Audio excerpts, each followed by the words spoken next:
août 2016, Seed Project, en partenariat avec notre sponsor Helping Other People Everywhere, Hope for Sénégal, a effectué sa première série d'ateliers de travail sur l'émancipation des femmes.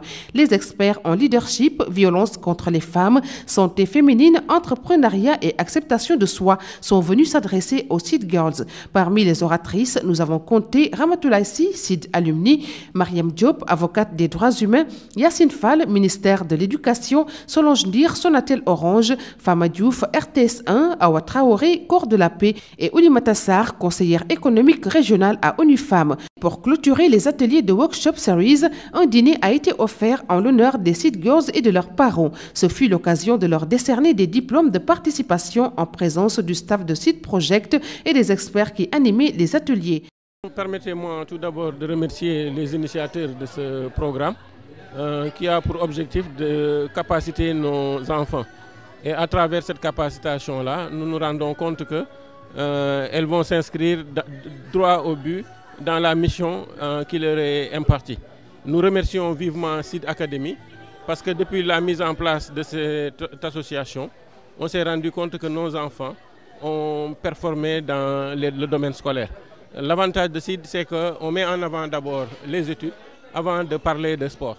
Il y a une nette avancée par rapport aux autres années. Aux autres années, elles étaient là, elles attendaient de tout de moi et du staff. Maintenant, tu vois, elles commencent à se développer sur beaucoup de plans. Et elles se prennent en charge très tôt. Et pour ça, rien que pour ça, je dis que ce programme vient à son heure. Moi, ça a facilité mon travail dans le terrain. J'ai vu des jeunes filles leaders maintenant, des jeunes filles qui se prennent en charge et qui prennent des décisions et qui savent jouer. Donc, elles commencent à allier les valeurs qu'on les inculque dehors, elles commencent à les inculquer, à les mettre dans le terrain. Ce qui fait que maintenant, sur le terrain, je vois des jeunes filles qui sont prêtes à aller au charbon. Dans la plupart des pays, les jeunes femmes sont en position de faiblesse et le Sénégal n'est pas une exception face à cette situation. Les conséquences de cette inégalité incluent la pauvreté, le manque de système adéquat de santé, la violence contre les femmes, l'accès problématique à l'éducation, les mariages précoces ou forcés et les sévices sexuels, entre autres. Ça m'a permis de mieux me situer, de savoir ce que je veux dans ma vie. Avoir des idées dans mon avenir, savoir ce que je veux et avoir confiance en moi-même. Il y avait notre workshop avec Marie Dia, la fondatrice de I'm the Code. Elle m'a beaucoup marquée parce que quand on regarde son parcours, elle était orpheline. En fait, et elle a été déportée en France, puis en Angleterre.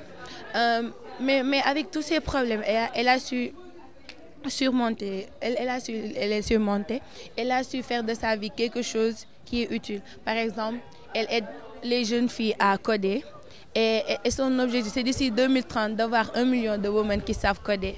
Et moi j'en fais partie et je suis I'm the Code.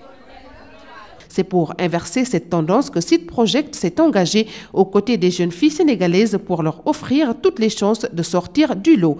Aux Seed Girls, je viens juste de terminer une conversation avec une des mamans des filles. C'est que je suis mère moi-même, donc supporter les enfants, les écouter, parce que solution est toujours en général dans le problème, parce qu'on est un pays sous-développé, mais prendre le temps d'écouter nos enfants, les supporter dans ce qu'ils veulent faire, mais aussi les orienter par rapport à ce qui est devant nous. Parce que quand on parlait tout à l'heure de programmes de coding et tout ça, c'est un des aspects, donc je pense ça faisait partie du programme web, mais c'est très important parce que c'est un truc qui est vérifié par la recherche, que c'est un domaine où les filles réellement peuvent exceller. Et ça peut être une carrière si c'est une passion encore plus. Donc c'est des trucs qu'il faut aider à ouvrir les yeux aux enfants par rapport aux opportunités qui sont là. La visite qui m'a vraiment le plus marquée dans ces séries, je dirais, c'est la visite à la siège de l'ONU Femmes avec Madame Oulimata Sarr. Parce que vraiment, c'est une personne vraiment en quelque sorte que je ne sais pas vraiment comment la définir. Elle est vraiment une femme exceptionnelle. Une femme vraiment qui nous a vraiment beaucoup appris dans la vie. Parce que vraiment, cette femme, comment dirais-je encore, elle a été vraiment quelque chose, un impact, un très grand, comment on pourrait dire encore, un déclic. Elle a provoqué un déclic dans ma tête parce qu'elle m'a vraiment beaucoup aidée. Elle m'a aidé à vraiment, en quelque sorte, forger mon caractère, avoir la confiance en moi vraiment et quelque chose de genre. Et elle m'a vraiment aidé à avoir vraiment des projets dans le futur, à me dire seulement que je dois avoir confiance en moi et que tout est possible dans la vie si on y met son cœur. Aujourd'hui, nos Seed Girls sont des jeunes femmes capables, fortes et intelligentes et qui ne souhaitent qu'une seule chose, réussir dans la vie.